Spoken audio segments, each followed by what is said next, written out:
Oh, there's so much to talk about, not a lot of time, so let's go. I'm Charles Renton with my review of AEW Dynamite from the HEB Center in Cedar Park, Texas, just outside of Austin, Texas. I don't know why I said it like that. Why not have a little bit of fun? Because outside of a few moments on this show and a pretty hot crowd, gotta give credit to the Cedar Park crowd. They certainly showed up and showed out.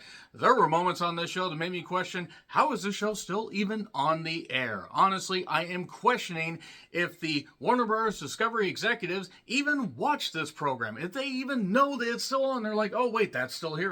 Fine, whatever, it gets ratings. Who cares? Okay, so, I want to say something right at the top of this particular review.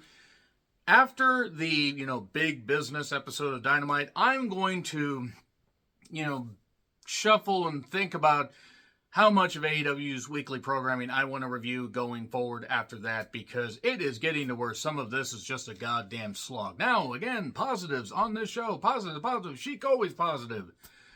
I'm not going to review Collision until after Revolution. And also, I want to say, speaking of Revolution, I'm going to be very, very, very, very busy that weekend with a lot of work. So, I really hope it's going to be a good show. I'll tell you what wasn't a good show. Some aspects of Dynamite. But let's start on a positive note. One, the crowd was already electric. And I gotta say, it was one of the better crowds Dynamite's had lately. 8,000 seat capacity. They had around 3,400 to 3,500 people. And you know what? Taking out the obstructed seats and the staging, taking away a certain portion of the arena, crowd is pretty hot. I'll give them that much credit. Running more mid-size arenas is smart for any wrestling company, not just AEW, but any wrestling company. Mox thing, you make HEB sing, which I understand is a grocery chain. Groovy, it's Mox thing. So it's Moxley against Dax Harwood. I'm going to have Dax and Cash go on a little vacation for some FTR&R. Badass. I can't help it. If you get it, you get it. I did see a few clips from Collision. I watched the Teacher's Lounge instead of reviewing last week's Collision, and I made the better choice because that was a really terrific German movie that you should check out. No, not that kind of German movie. And the BCC will be in an 8-man tag in Arena, Mexico on March 29th, I believe. I can't wait to read the results on that because I don't have enough time to review everything. Crowd is into it. After a bit of a lockup, we get a corner smooch by Mox, as immediately reciprocated by Dax. A bit odd. I mean, I don't care. You do whatever the fuck you want to do. A bit strange, but you know what? On the list of things that were wrong on this show, that doesn't even register because I don't care. Straight people can do whatever. LGBTQ people can do whatever. Love is love, and if you disagree, fuck off. That means, actually, if you don't agree with the LGBTQ love is love thing, that means you probably align with the Bucks as far as views, and that means you're a fucking idiot. So, Dax hits some chops. We get some, the punches looked like shit. I'm sorry. Both these guys can lay some shit in, and Dax is very, very good. They went into the crowd a bit. We got a post spot, a Liger Bomb for 2, a suplex, spot where they tumble over to the floor, and it was nice of Mox to go over, properly instead of selling it like shit. At least Dax took the bump. Dax took a couple pretty hard bumps on the apron. The hardest part of the ring, by the way. And Dax had a bloody left hand at some point from either chopping too hard or, I don't know, maybe the hand just said, no, I care too much about my own well-being. I'm going to get rid of this blood and have it go over here. So, a superplex by Dax, a pile driver for 2. Mox hits a pile driver, and then we get a sheer drop brainbuster. I like Excalibur sometimes, but he emphasizes too many moves. He needs to just dial it back a bit. And a catch into a choke, and Dax taps out. Because, of course, Dax does. I don't think Dax has won a singles match since he faced Cash a while ago. And then Cash runs down because Mox won't let go of the choke. Here's Claudio, and we're getting a tag match next week. That might actually be pretty good, all things considered. Renee is with, a few members of the Don Callis family. Takeshita, Hobbs, and unfortunately, Don Callis is still there. They have not found a reason to get rid of him. Like the fact that he shouldn't be within 50 yards of any woman in that company, or any woman in general. If you know, you know. Callis wants the family on the pay-per-view. It's going to be Takeshita versus Will Ospreay. Okay, that's certainly going to be something that'll get people excited. Look, if they actually stick to wrestling and mix in the high spots and don't just go full-on video game, spamming the finisher, all that, I might actually be into that. That could actually be something that'll certainly offset a few other things on that card. But we then get Mr. Wardlow, thanks Dasha, that is his name now, against Barrett Brown. And Adam Cole, Bebe, was barely on commentary because this match barely happened. Barrett Brown got beat. I hate this Undisputed Kingdom stuff. It's not even anything against the talents in particular, but this, besides Finley's Bullet Club, they might actually be the worst faction because of how they were presented, and now it's just trying to recycle something that got old in another company. The Bucks show up in the same bloody clothes on a private jet, and that's unsanitary, but then again, they're idiots, so I'm not surprised. And this is so fake, which makes sense. See, I don't use the word fake when it comes to wrestling because there's nothing fake about it, except when the Bucks are involved, because the Bucks are fakes. They are always going to be fakes. They are fake good guys. They are not good guys. They are not good at all. They're the same type of right-wing Christian twats that absolutely deserve to get ridiculed horribly. And the fact that they reproduced, the fact that anybody thought that reproducing with these guys was a good idea, boy, those kids are fucking screwed. Anyway, Copeland took on Garcia. The winner faces Christian, maybe, kinda, sorta, we don't find out. And look, Menard is on commentary, and I'm sure there's a good storyline reason as to why Menard is doing commentary for Garcia's matches. It doesn't make me any more interested in Garcia's matches, though, because Menard, who I'm sure is a nice guy, really sounds like a helium balloon. A New York helium balloon. And he annoys me. And not in a way where I was like, oh, yeah, I want to see Garcia finally snap on him. No, they want to make them faces. And look, Garcia, who did the dance while he's wearing pants. I can't do the dance at all. I can't do the dance. Not that he does the dance, but he at least makes it look better. And the crowd was into this. It was a vet versus an up-and-comer. And look, if they had done this with Garcia a while ago, I'd probably be more into it. They have had multiple chances with Garcia. They finally realized, hey, wait a second, people like this guy. We probably should feature him better. They were cheering for Garcia. At one point, it looked like Garcia was going to try to lock on STF. That's how you do it, John Cena. A superplex throw by Copeland. And then he goes for the grindhouse. I don't know why Shivani says... I like Shivani. I don't know why he says it like that. And then Nick Wayne and Lucha Switch show up. I know his name is Kill Switch or Luchasaurus, but I'm mixing it because I don't give a shit. Nick Wayne shows up. Christian Cage and my God, Shayna Wayne shows up. And I'm happy that Nick is getting more television time and is embracing this heel persona. And they were going to do a concerto to Garcia, but then Menard stops a chair from being used, but that doesn't, end up working out. Copeland stops the concerto, but then Nick gets nutted by Shayna, gets nut-shotted by Shayna. I really should have read my notes better. And a concerto to Edge. And then they say that Copeland, with the help of the doctor, walked out under his own power. Way to just completely negate the concerto. Not that it hasn't been overdone for years, but come on, guys. We get a package on Swerve and Hate Man TA. He's Hate Man TA because this crowd hated him, and I think a lot of crowds do. He's going to join the Bucks at some point. They're going to end up winning the Trios Championships. Those titles that mean fuck all. So, Joe shows up to save this show. My God, Joe, please save us. Help me, Joe, help me. He wanted the ranking systems back because he wanted the right victims to be lined up so he could take them down. And he's so good at this. He is so good at this. This is one of the things I encourage you guys to check out. He did good here. Swerve comes out. He swerves when he drives, and he swerves when he drives, and he swerves when he drives because I can't do the dance. I can't do the dance at all. He talks about how it's about time after grinding on the indies and then other companies that he is getting the recognition that he deserves. And I remember seeing Swerve in front of like 400 or 500 people in Seattle in a building really that...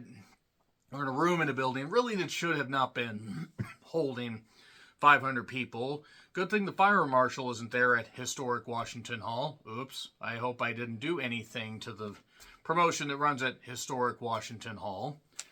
Nevertheless, I've seen Swerve compete in front of Smoker. Hell, I saw him at one promotion that's now defunct that ran in Everett. He wrestled there a couple times at least, and then he went to WWE, and they didn't know what the fuck to do with him, and then they put him in Hit Row, and it wasn't good, and then he left, and now he's at, well, they released him, and now he's in AEW, killing it, doing good stuff.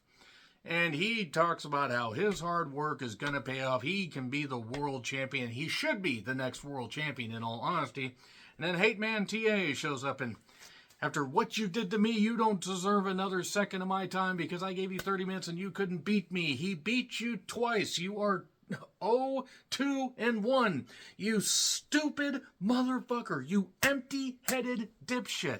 I think somebody was right about Hangman, at least as far as how he perceives himself. Now, he seems like a nice guy and does good stuff for charity and is, a smart individual, except when it comes to wrestling. But nevertheless, Joe basically says, I'm going to beat the both of you down and leave with my championship, and that's it. I'm going to beat both your asses. Joe ends it on a high note. Tony Storm then has a new film called Wet Ink. There are so many jokes here that I don't even think I'm allowed to say most of them on YouTube or on any platform. This is the second wettest ink I have seen involving anybody from Australia. You don't want to know about the first, and always delete your search history.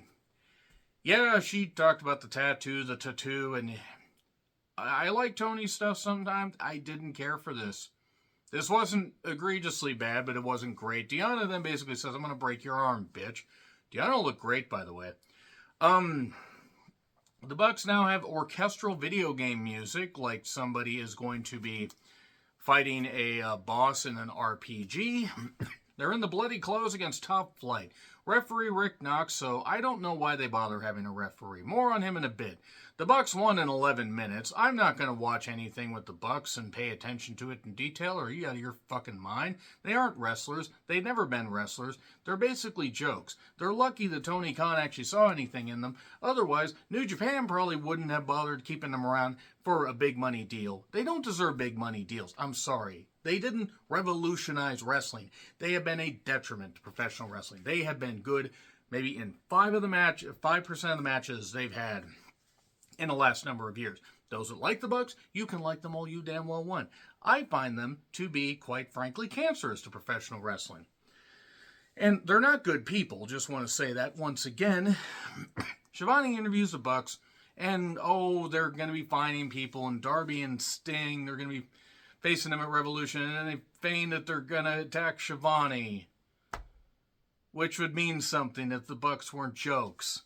Then here's Darby, and he's pissed, and I don't know if he was legit pissed or just fired up, and he was snarling. He says, when I was homeless, I begged you for a job. You guys didn't hire me, but you know who got jobs? Your California crew. This is another highlight that you guys got to check out. Who knew that Darby, of all people, would cut probably the best promo on a goddamn wrestling program? A cable wrestling program, that is.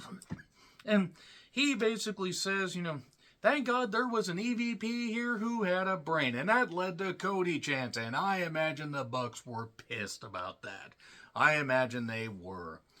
And, this was supposed to be all elite wrestling. That was all friendship wrestling. Gee, I wonder what podcast he listens to. And I wasn't on the first Dynamite, but you know what? You know who was? Brandon Cutler. And he took a shot at Brandon Cutler. And let me just say, Brandon Cutler, the Just Incredible wannabe, should have never been a wrestler on any national broadcast. He could be backstage if he really wants to be on a pay-per-view or a pay-per-appearance, but you can't tell me that guy is doing something that a bunch of others on the indies couldn't do a whole lot better. Because Brandon Cutler's a fucking joke. So's Colt Cabana, so's Rick Knox, so's everybody in that goddamn crew. And Tony Khan has wasted a lot of money, but you know what? I don't have sympathy for Tony Khan. I don't, because he should have known, and I think deep down he does know, but he doesn't want to hurt anyone's feelings, and it's all about feelings here and friendships. You're not my friend anymore. And he basically just says, we accept your challenge at Revolution, and this was great. This was great. And Darby's going to probably die on Mount Everest, but nevertheless. Renee is with the Gangbang Scissor Gang. I've seen this movie before. They're going to have a 12-man on Rampage. I checked out the Rampage spoilers. I'm not going to review Rampage unless they have Rampage, like if it's Dynamite Grand Slam Rampage, maybe. If they put Rampage and Collision back to back like they had before, maybe. But god damn it. Willow with a midget. Oh, I'm sorry, that's Stokely. My mistake. He joins commentary. Took on Sky Blue. Julia whispers sweet nothings or somethings or possibly something she wants to do later into Sky Blue's ear. In all seriousness, Julia and Sky at least have a good, look as far as a duo. And they were rushing this because they were low on time, and apparently so were other people, because there were people reacting to Willow, and Sky Blue has a good look, and after a distraction where it looked like Sky Blue could have pinned Willow for about 100 count, they didn't make Aubrey look all that great, because Aubrey was too distracted by Stokely, like just for a while. I don't know, it was a little bit too long, nevertheless. We get the Dr. Bomb 1, 2, 3. Willow didn't realize that she won because of Stokely's, distraction. Orange Cassidy took on Matt Taven in a Texas death match. And I just want you to let that marinate there for a second. Matt Taven, who's a fine wrestler, I mean, he could never be the world champion of a major company. What booker would want to do that with Matt Taven? And it's not even Matt Taven's fault. But it was to the detriment of Ring of Honor. Thanks, Bully Ray, you fucking moron. But Matt Taven against Orange Cassidy. Yes, they're doing the whole thing where they're building. They've had the intermingling with the Undisputed Kingdom and Roderick Strong wanting to go after Orange Cassidy's joke championship. And it's not even because he's holding it. They have too many damn titles in that company. I don't care how big their roster is. They had 8 minutes left by the time the entrances were done. They had 8 minutes left. Oh, we have an overrun.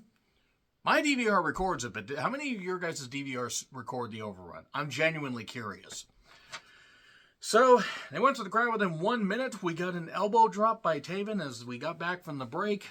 The table didn't break. It went I am the table, like I am not breaking during this.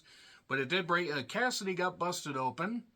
He cut a little bit too deep, and he was not trying to keep all the blood in his head. So, good job, idiot. And then, Cassidy, at one point, is just like he's just like standing there in front of a table, and then Taven hurls himself stupidly at the table because Matt Taven apparently has brainworms in his head. And then we get a chocolate box with thumbtacks in it. Chuck Taylor gave him a thumbtack-filled chocolate box. Chuck Taylor, you moron. And both Taven was bleeding. We got Bennett and Trent showing up. And then Roddy showed up. Trent took a knee. And then we got an orange punch. And Taven couldn't stand back up. The fact that this was the main event of their flagship program, there are people that like Orange Cassidy. You like him, that's great. I don't. I don't want to see anything with him anymore. And at Revolution, I don't know if I'm going to necessarily pay that much attention to that match, but I'm looking forward to Takeshita and Ospreay and a few other things. This was embarrassing. This is one of the most embarrassing things AEW has put on their program in a while. And I can't wait. I know the ratings aren't everything as far as enjoying the program, but I'm curious to see how the Warner Bros. Discovery executives are going to react if they don't see a return on their investment. I'm genuinely curious here. Because it's getting to the point where there's just a bare minimum of fans. And then they're losing people that don't watch it as much as they used to because it's the same stuff. Even with the positives, it's the same stuff. So nevertheless, agree, disagree, what I said, like, share, subscribe, Twitter handle in the description. I'm John Rickland. I'll see you soon.